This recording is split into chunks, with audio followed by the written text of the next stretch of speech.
저는 우리다운 교회 청년들을 담당하고 있습니다. 청년들 담당하다 보면 청년들 사이에 갈등이 있을 때도 있고요. 그리고 청년들과 어른들 사이에 갈등을 마주할 때가 있습니다. 근데 모든 갈등을 이렇게 살펴보면 그 갈등의 기초에는 소위 태도의 문제가 있습니다. 상대를 대하는 태도가 공손하지 못할 때에 상대는 예의 없다는 그런 반응을 보이게 되죠. 그렇게 해서 서로 마음이 상하면 그 상한 감정 때문에 갈등을 낳게 되더라고요. 근데 참 저는 이게 한 명의 교육자로서 예의 없다라는 말을 들은 청년들을 볼 때 귀엽다는 생각을 하게 됩니다. 왜냐하면 제가 대학생 시절 이 예의 없다는 말, 좀 거친 말로 하면 싸가지 없다는 말을 종종 들었기 때문입니다. 교회에서는 사람들에게 요구하는 어떤 그런 교인들의 이미지가 있습니다. 특별히 젊은 청년들, 젊은 사람들에게 요구하는 인간상이 있습니다. 겸손하고 예의가 바르고요, 윗 어른들에게 순종하고 또 시키는 대로 잘 따라오는 그런 묵묵한 사람들은 우리 교회에서 교회 어른들이 참 좋아하죠. 더군다나 좀 예쁘게 말하고 예쁘게 대하는 사람은 참 이제 어른들이 좋아해 줍니다.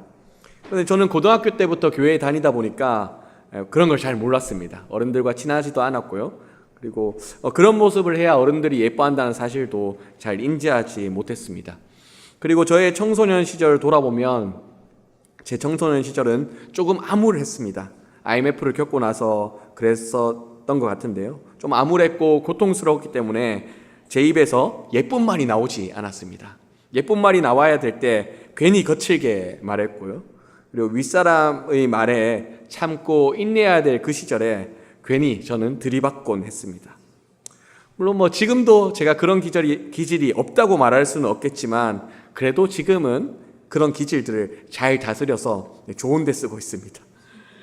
근데 그때 당시에는 저의 교회 선배들이나 혹은 선교단체 대학교 선배들이 저를 끌고 으슥한 곳으로 데려가길 참 좋아했습니다. 야 임마, 말 좀 예쁘게 해라. 야 임마, 너 그렇게 살면 안 돼. 그렇게 되면 제가 예의 발랐으면 내 선배, 내 형 이렇게 말했겠지만 제가 왜요? 제가 뭘요? 이렇게 말하곤 했습니다. 너무 말을 안 들으니까 어떤 분은 굉장히 좋은 말로 우리 동우는 참 아름다운 원석 같아. 하지만 잘 다듬어질 필요가 있다. 이런 말을 하기도 했었습니다. 그 말이 제일 기억에 남습니다. 가장 기분 나쁜 말이었거든요. 지금 돌이켜보면 그런 선배들의 마음이 곧잘 이해가 갑니다. 제가 얼마나 대들었으면 제가 얼마나 말을 예쁘게 하지 않고 불평과 불만을 있는 그대로 표현했으면 그랬을까요? 아마도 선배들이 저에게 꾸짖고 또 저를 으슥한 곳으로 불러냈던 이유는 다른 데 있지 않을 겁니다. 제가 잘 되었으면, 제가 조금 더 잘 컸으면 하는 조그만 바람이었겠죠. 실제 돌이켜보면 저는 대학생 시절 하나님의 은혜를 정말 많이 경험했던 시절이 있었습니다. 한 누나가 저를 보고 야 진짜 동우의 머리 위에 하늘문이 열려있는 것 같다고 말했던 그런 시절이 있었습니다. 말 그대로 하나님의 보호하신 그 은혜가 충만해서 목사님이 위에 올라가서 마이크 톡톡 치기만 해도 은혜를 받던 그런 시절이 있었습니다. 하나님은 예의 없고 또 싸가지도 없고 분을 참지 못하고 조금만 마음에 들지 않아도 선배고 상관없이 들이받는 저를 사랑해 주셨습니다. 저의 삐딱한 마음을 잘 어루만져 주셨고 또 삐딱한 기질들을 하나님께서 잘 인내해 주셨습니다. 제가 양정교회 온 지 3년 6개월입니다. 돌이켜보면 전 3년 6개월 전에도 똑똑했습니다. 말도 그때도 잘했던 것 같습니다.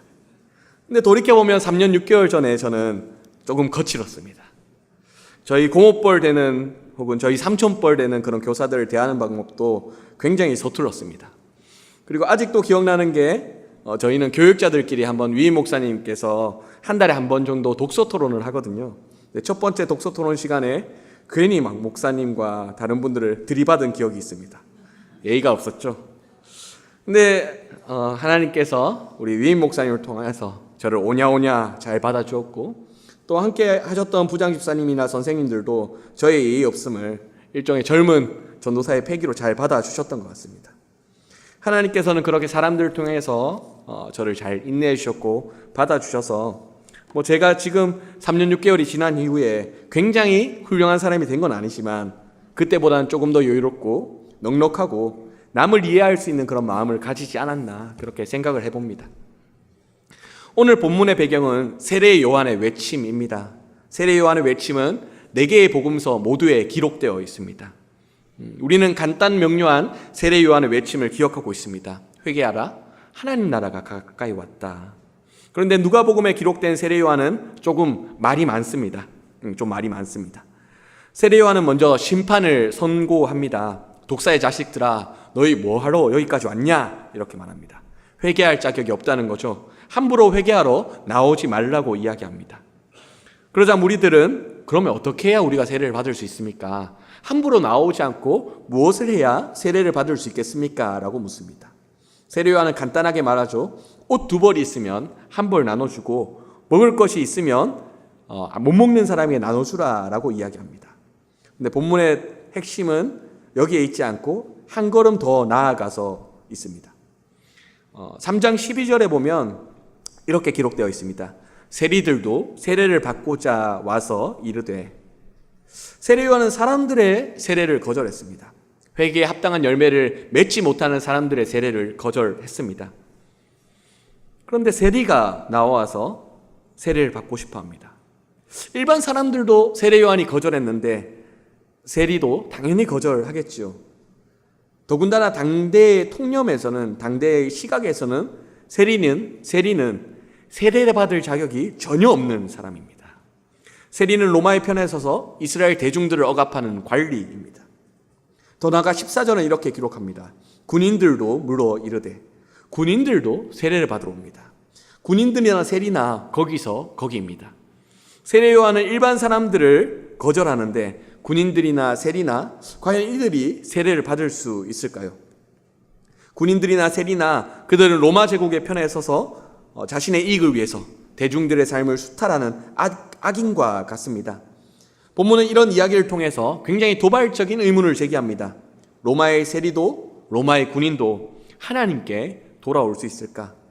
로마의 세리도 로마의 군인도 하나님의 백성이 될 수 있을까? 로마의 세리도 로마의 군인도 예수님을 닮아가며 하나님의 뜻을 순종하며 살아갈 수 있을까? 만약 우리가 스스로에게 이렇게 질문한다면 어떨까요? 친일파가 당시에 예수 믿고 삶을 바꿀 수 있을까? 김일성, 김정일, 김정은 이 3명이 예수 믿고 삶을 바꿀 수 있을까? 모택동, 히틀러, 스탈린과 같은 폭압적인 독재자들이 예수를 믿고 삶을 바꿀 수 있을까? 한 걸음 더 나아가서 교회는 다니고 있지만 전혀 예수를 믿지 않는 오래된 사람들이 과연 예수님 앞에서 삶을 완전히 바꿀 수 있을까? 교회에서 봉사도 하고 섬김도 하지만 실제로는 자기 의와 자기 욕망에 가득 찬 사람들이 진짜 그리스도인으로 거듭날 수 있을까? 이럴 때 우리는 이런 격언을 사용하죠. 개가 똥을 끊겠냐? 절대 그럴 리가 없다는 말이죠. 실제 세례 요한은 세리들에게 부과된 것 이외에는 거두지 말라고 명령합니다. 이는 있을 수 없는 일이죠. 세리들은 부과된 것 이외에 거두기 위해서 세리의 일을 하는 것인데 부과된 것 이외에 거두지 말라고 이야기합니다. 한마디로 개가 똥을 끊으면 세례를 받을 수 있겠다 이런 말을 하는 거죠. 더군다나 이 군인들에게는 사람들에게 강탈하지 말고 거짓으로 고발하지 말고 너희가 받는 급료로 족한 줄 알라라고 이야기합니다. 당대의 로마 군인들은 봉급이 충분하지 않았습니다. 오늘날로 말하면 군 입대하기 전에 군복을 사서 가야 했고 총 하나 들고 가야 했습니다. 총 들고 가지 않으면 총도 없으면서 왜 여기까지 왔냐 갈굼당하던 그런 군대였습니다. 돈이 없으니까 당연히 군인이라는 이유로 민간인에게 들어가서 야 갇힌 건 내놔 돈 가져와 이렇게 말하는 것이 당시의 군인이었습니다. 달리 말하면 이 군인들은 살아남기 위해서 일반 백성들의 돈을 뜯어야만 했습니다. 더군다나 그렇게 살다가 전쟁 나가서 죽으면 끝나는 거죠. 그런데 이 군인들이 과연 자신들의 부족한 급료에 만족하면서 살아갈 수 있을까요? 과연 다른 사람들에게 돈을 수탈하지 않고 살아갈 수 있을까요? 이런 세례 요한의 질문은 절망적으로 들립니다. 세리는 도저히 변화될 수 없을 것 같습니다. 군인도 변화될 여지가 보이지 않습니다. 친일파, 북한의 김씨 권력, 스탈린과 히틀러와 모택동, 그리고 수많은 악인들은 복음 앞에서 변화될 수 없을 것처럼 보입니다. 복음은 악인들을 변화시킬 수 없는 것 같죠? 그러면 복음은 세상을 변화시킬 도구가 되지 못할 것입니다.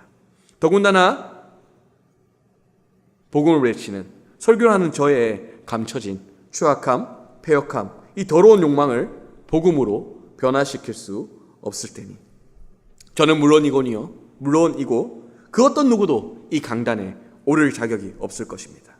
복음은 사람을 그리고 세상을 변화시킬 수 없을 테니까. R.A. 토레이라는 목사님이 있습니다. 성령론의 대가이시오. 성령 세례를 받는 법이라는 책이 굉장히 오래전에 나왔는데 지금까지도 잘 팔리고 있습니다. 이분의 증손자 중에 대천덕이라는 분이 계십니다. 성공회의 신부님이신데요. 이분은 오늘날의 성공회 대학교가 세워지기 위해서 미국에서 한국으로 선교사 파송을 받으셨습니다. 그리고 태백에 예수원을 짓고 그곳에서 사역을 하셨습니다. 예수원 굉장히 유명하죠. 대천덕 신부님. 이분이 2002년에 우리 곁을 떠나셨습니다. 그런데 한국 사회에 살면서 한국 사회를 향한, 한국 교회를 향한 복음의 메시지를 굉장히 많이 설파하셨습니다.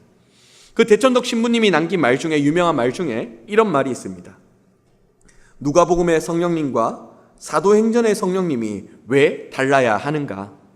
왜 한국교회는 누가복음의 성령님을 말하지 않고 사도행전의 성령님만 말하고 있는가? 한번 성령님 한번 떠올려 보시겠어요? 성령 하면 어떤 생각이 나올까요? 예배를 뜨겁게 만드는 분, 기도회를 뜨겁게 만드는 분, 수련회나 이런 곳에 가서 우리의 마음을 뜨겁게 하실 성령님, 한마디로 오순절 다락방의 성령님을 떠오르게 되죠. 교회가 부흥하고 교회가 성장하는 그 성령님을 우리는 떠오르게 됩니다.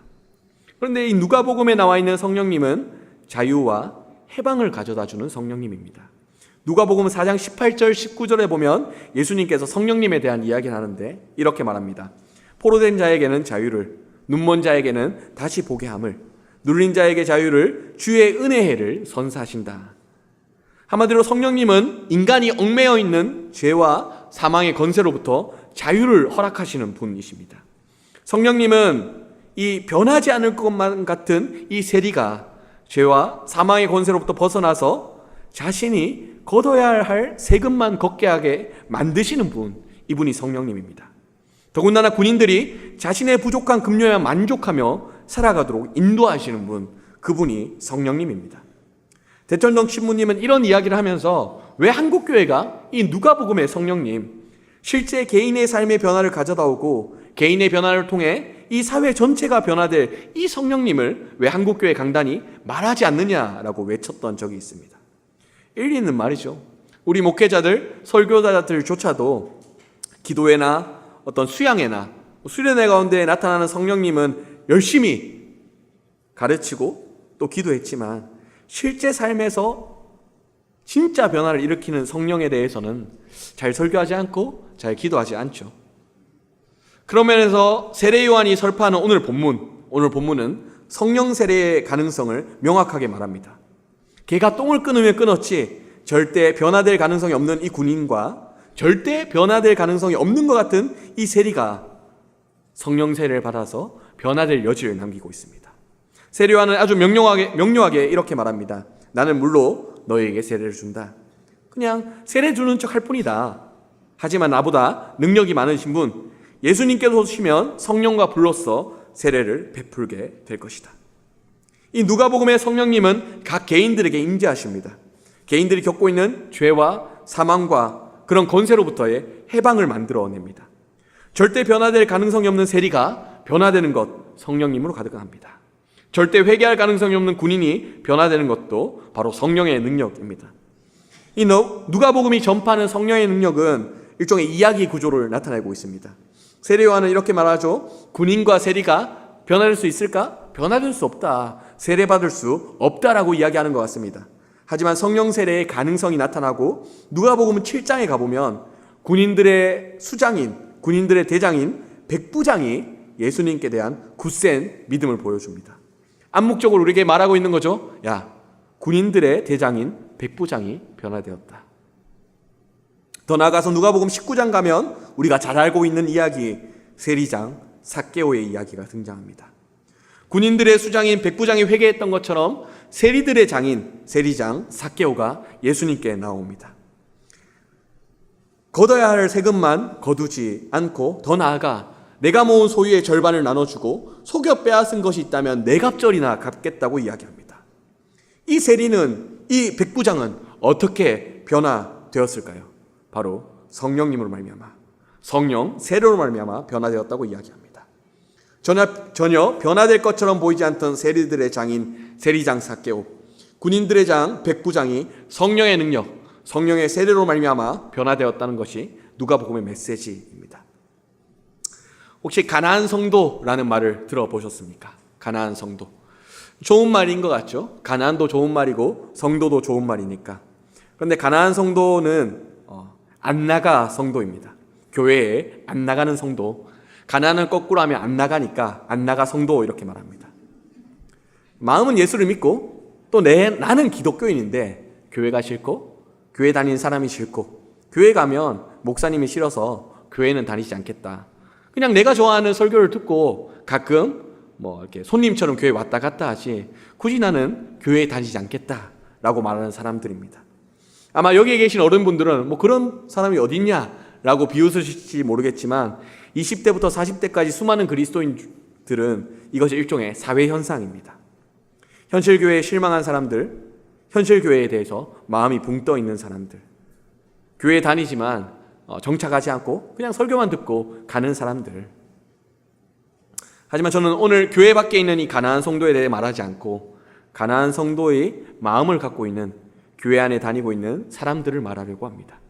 달리 말하면 교회는 다니고 있고 예배는 참석하고 우리 교회 성도라고 말할 수 있지만 교회 안에 마음을 열지 못하는 사람들, 찬양도 부르고 설교 가운데 은혜는 받지만 교우들의 관계는 맺지 않는 사람들, 달리 말하면 잠정적 가나안 성도들. 더 나아가 교회 봉사에는 열심일 수 있고 여러 사역 가운데 섬김의 손길을 베풀고 있지만 진짜 마음은 하나님께로부터, 교회로부터, 특별히 교회에 있는 교육자들과 교회에 있는 리더십들로부터 떠나 있는 사람들. 차라리 교회에 실망하고 사람에 실망하여 교회 밖에 있는 사람들, 그런 사람들보다 어쩌면 이분들의 마음이 교회로부터, 교회 리더십들로부터, 교회의 사람들로부터 더 많이 떠나 있는 것은 아닐까 생각해 봅니다. 어쩌면 교회와 교인들 사이에 잃어버린 신뢰, 교회 교우들 사이에 잃어버린 신뢰, 겉으로는 교회이지만 실제로는 연합하게 만들지 못하는, 우리를 하나 되게 만들지 못하는 큰 요인이 바로 잃어버린 신뢰에 있다고 생각합니다. 달리 말하면 교회 생활을 해오면서 교육자들 사이에서, 그리고 교회 리더십들 사이에서, 교회 교우들 사이에서 불신이 쌓여갔던 것이죠. 그리고 그 불신은 마음을 잃어버린 채 교회에 다니게 만듭니다. 세상 밖에서 교회를 욕하는 수많은 사람들이 있습니다. 그리고 심정적으로는 그리스도인이라 말하지만 교회에 나가지 않고 교회를 욕하는 사람들도 있습니다. 그리고 실제 교회를 다니지만 교회 안의 교우들과 교회 리더십들에게 불신의 감정을 갖고 있다가 간혹 이야기가 나오면 교회를 욕하는 사람들도 있습니다. 서로 다른 모습들이지만 이들의 이유는 단 하나입니다. 바로 말과 삶이 다르다는 데 있습니다. 설교자들이 예수님처럼 살아라 라고 설교는 하지만 예수님처럼 살지 않더라.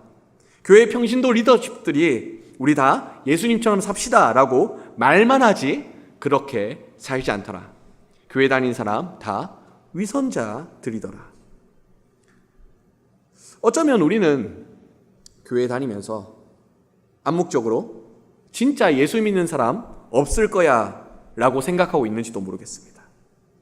기도도 하고 예배도 참석하고 하나님께로부터는 은혜는 받지만 우리의 마음은 진짜 하나님의 뜻대로 사는 사람 없을 거야 라고 생각하고 있는지는 모르겠습니다.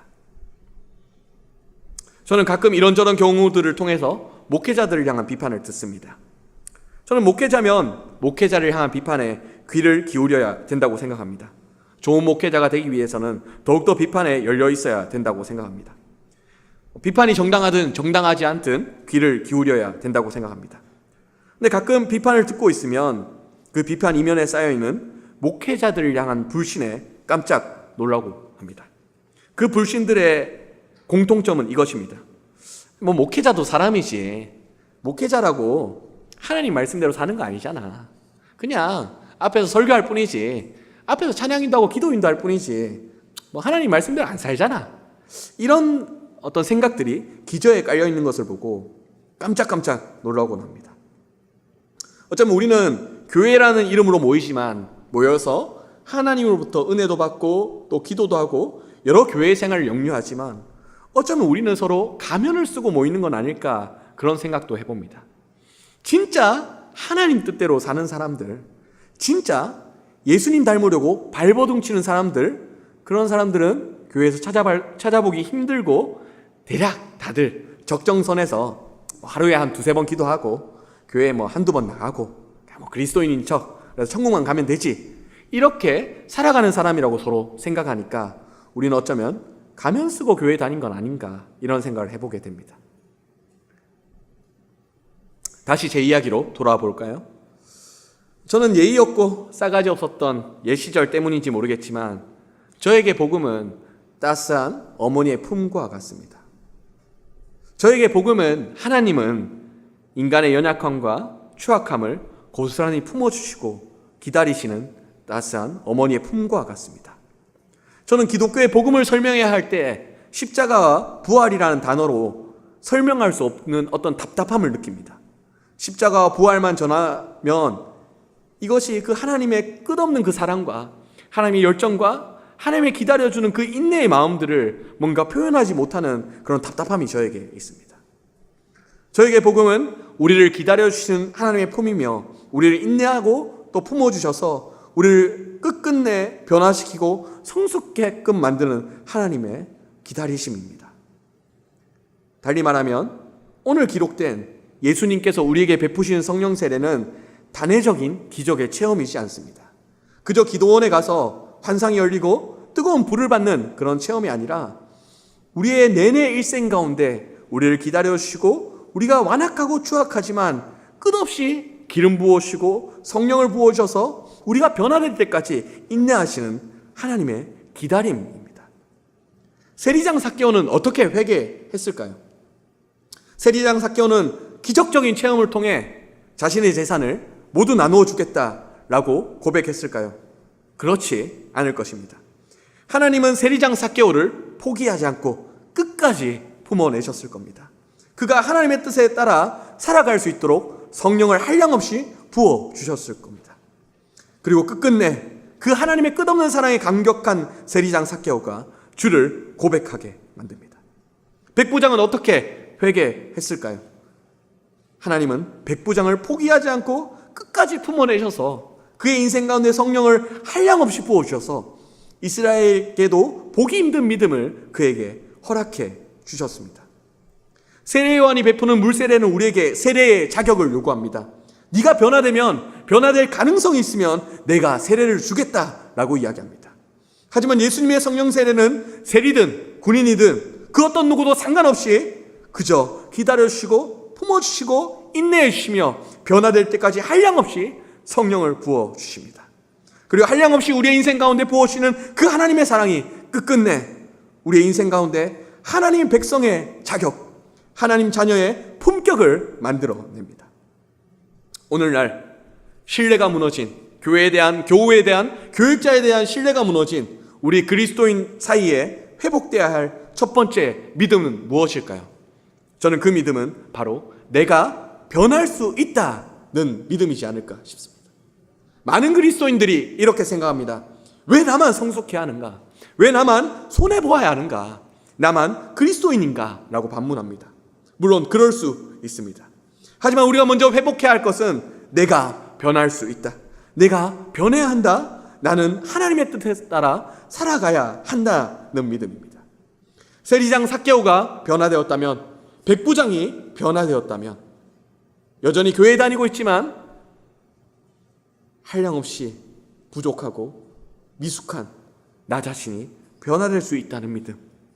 이런 부족한 나 자신도, 욕망이 가득한 나 자신도 예수님을 닮아갈 수 있고 끝끝내 하나님의 뜻을 실천하며 하나님의 말씀을 실천하며 살아갈 수 있겠다. 그 믿음이 우리에게 필요합니다.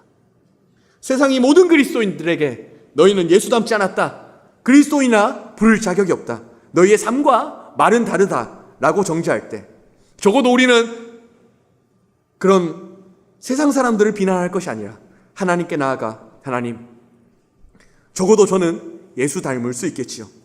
하나님이 성령 부으시면 적어도 저는 하나님의 뜻을 실천하며 살아갈 수 있겠지요 라고 단호하게 되묻고 성령을 간구하는 그 믿음이 필요합니다. 무엇보다 매번 말씀을 전하고 또한 교회에 관련된 그런 행정사항을 처리하고 있지만 여전히 부패하고 패역한 내면으로 말미암아 상처투성이 같고 벌레 같은 존재인 설교자인 저 자신이야말로 이 믿음이 필요합니다.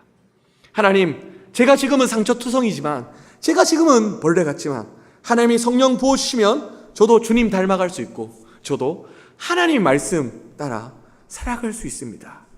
그 믿음이 무엇보다 저에게 필요하고 또한 우리 모두에게 필요합니다. 저는 꿀맛 같은 2주의 휴가를 마치고 2주의 적응기를 거치고 있습니다. 안타깝게도 적응기를 보내야 하는데 위임 목사님이 박재민 전사님을 데리고 떠나가셨습니다. 매일 중보기도에도 있고 2명씩 돌아가던 새벽기도가 2일씩 돌아가던 새벽기도가 3일씩 돌아가기 시작했습니다. 숨을 고르기도 전에 뭔가 일이 옥죄오는 것 같은 그런 느낌이었습니다. 근데 아이러니하게도 저는 매일 저녁마다 탄자니아를 위한 매일 중보기도에 오시는 성도들의 발걸음을 보면서 가슴이 벅차올랐습니다. 첫째 날은 첫날이니까 많이 오겠지, 둘째 날은 둘째 날이니까, 셋째 날부터는 이분들 왜 이러지? 점점 사람들이 많아졌습니다.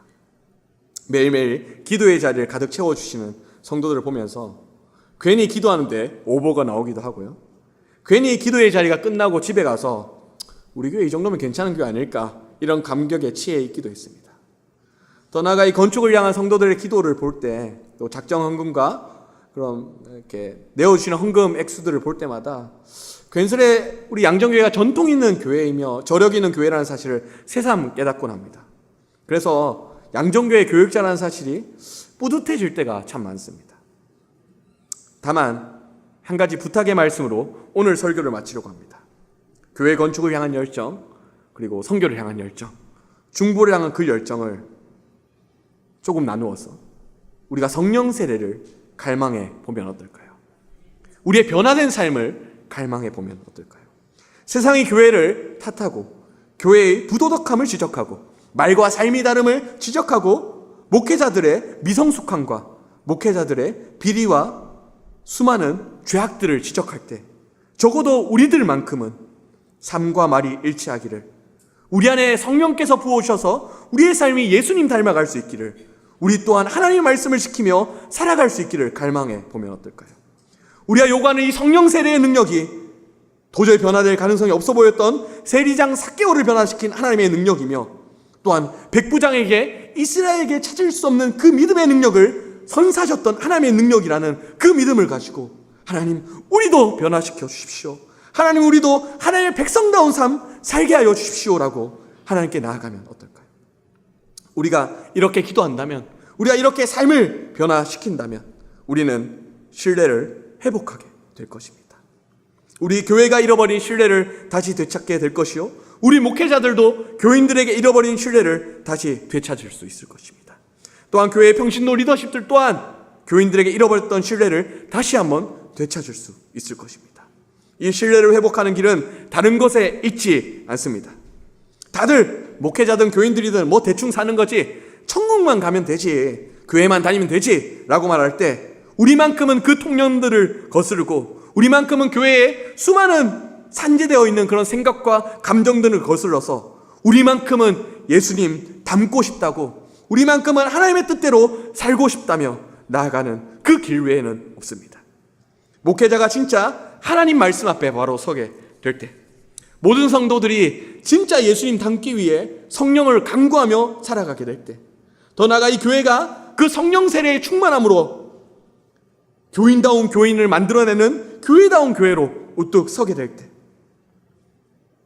다들 설교자들이 대충 입 바른 소리 하고 내려오겠다며 생각할 때 설교자가 진짜 하나님의 말씀을 선포하고 내려온다면, 교인들이 대충 경건하고 거룩한 척하면서 주일만 교회에 다닐 때 우리 교인들만큼은 진짜 하나님 말씀대로 살기를 간구하며 예수님 닮기를 꿈꾼다면 우리는 충분히 신뢰를 회복할 수 있을 것입니다. 그러니 우리에겐 성령 세례가 필요합니다. 정해진 세금 외에도 자신의 욕망을 따라 세금을 거두던 세리장 삭개오를 변화시킨 그 성령 세례가 우리에게 필요합니다. 자신이 가진 힘과 권력을 이용하여 일반 시민들을 괴롭히는 그 군인을 변화시킨 그 군인 백부장에게 이스라엘에게도 볼 수 없는 믿음을 허락하셨던 그 성령 세례가 우리에게 필요합니다. 더 나아가 이 성령 세례를 구한다는 것은 내 힘으로 예수님 닮아갈 수 없다는 고백이기도 합니다.